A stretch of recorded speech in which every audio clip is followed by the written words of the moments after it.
Sobat Fisika, kembali lagi di channel Pura-Pura Tahu Fisika. Bersama saya, Nesa Fioni. Oke, di video kali ini saya akan membahas materi tentang energi potensial dan gaya konservatif. Nah, dari judulnya aja nih, pasti kalian akan bertanya-tanya seperti, apa sih energi potensial itu? Apa sih gaya konservatif itu? Apa hubungan energi potensial dan gaya konservatif? Apa aja usaha yang ada pada gaya konservatif? Serta bunyi rumus usaha-usaha dalam gaya konservatif. Oke, kita akan bahas satu persatu di video ini. Tapi sebelumnya jangan lupa like, comment, share, and subscribe channel Pura-Pura Tahu Fisika. Nah, pasti di sini udah nggak asing lagi di telinga kalian apa itu energi potensial. Jadi, energi potensial merupakan energi yang melibatkan sebuah sistem yang terdiri dari dua atau lebih partikel di dalamnya. Jika salah satu objek dalam sistem ini dikenakan usaha, maka perubahannya tidak selalu menjadi energi kinetik, melainkan tersimpan dalam sistem dalam bentuk energi potensial.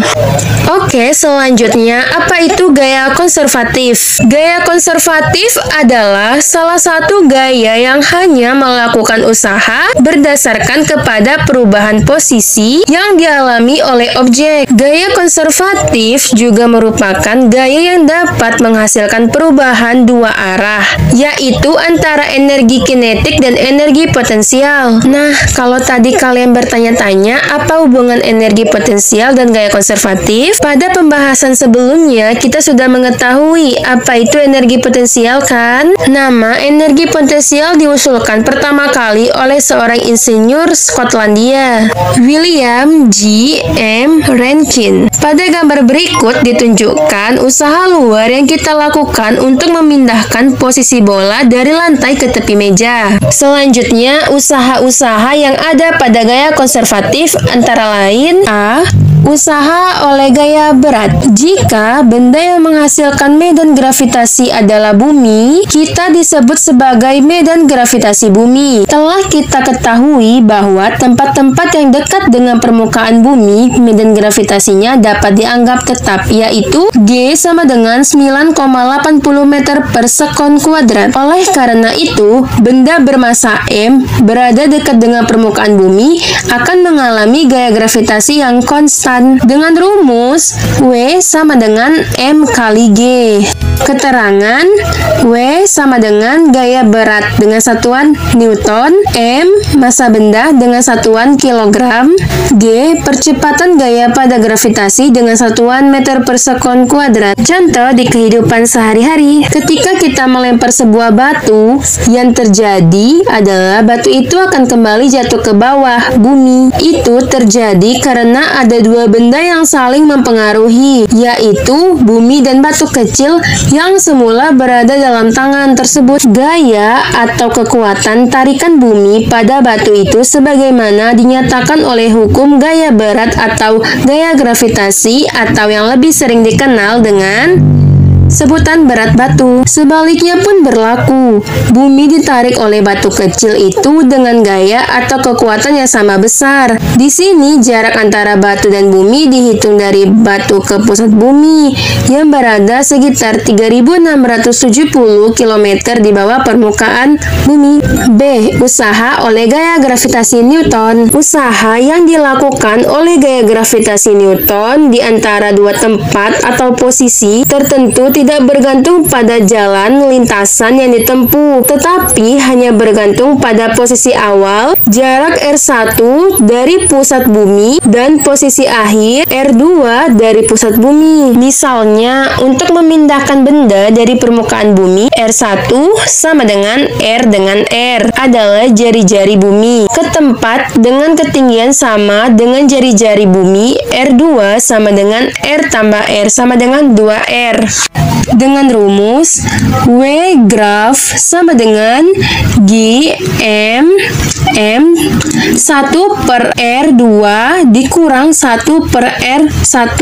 Keterangan F sama dengan gaya tarik antara dua benda, G sama dengan konstanta gravitasi umum dengan G sama dengan 6,72 dikali 10 min 11 Nm pangkat 2 kg min 2. M1 dan M2 sama dengan massa dari benda, R sama dengan jarak antara kedua benda. Ternyata sejumlah aktivitas kehidupan sehari-hari yang kalian lakukan melibatkan penerapan oleh gaya gravitasi Newton loh. Misalnya saat kamu bermain, meluncur, melompat, berlari, berjalan, dan melakukan hal-hal di atas bumi. Sebenarnya kamu sedang sepenuhnya bergantung pada gravitasi. Seorang anak meluncur melalui perosotan hanya karena adanya gravitasi bumi. Sebab apabila hal tersebut dilakukan di luar angkasa, sang anak tidak bisa meluncur karena tidak ada gravitasi. C. Usaha oleh gaya pegas. Pada umumnya, sistem pegas yang biasa dipelajari adalah sistem massa pegas ideal, yaitu sebuah massa yang diikatkan di ujung pegas dengan massa diabaikan dan terletak di atas bidang licin tanpa gesekan. Akibatnya akan ada gaya yang timbul untuk mengembalikan bentuk pegas setelah pegas diregangkan atau ditekan agar kembali seperti bentuk awalnya. Gaya tersebut disebut gaya pemulih atau gaya pegas yang memenuhi persamaan hukum Hooke sebesar F sama dengan min Kx. Energi dibutuhkan untuk meregangkan atau menekan pegas. Energi potensial EP merupakan salah satu energi yang dimiliki pegas saat kondisi teregang atau tertekan. Jika regangan atau tekanan ini dilepas, maka energi ini akan berpindah menjadi energi kinetik. Dengan rumus W sama dengan 1/2 dikali K dikali X kuadrat. Keterangan W sama dengan usaha, K sama dengan konstanta pegas, X pertambahan panjang pegas. Contoh di kehidupan sehari-hari.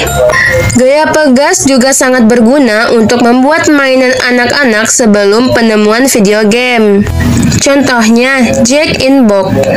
Dengan pegas yang didorong ke dalamnya, pegas itu melekat pada gesper yang didorong ke dalamnya. Pegas itu melekat pada gesper yang menempel pada tutupnya. Ketika tangkapan dilepaskan, penutup akan terbuka dengan kekuatan pegas. Nah, teman-teman, ternyata energi potensial dan gaya konservatif itu kerap ada hubungannya loh dengan kehidupan sehari-hari kita. Oke, sekian video materi tentang energi potensial dan gaya konservatif.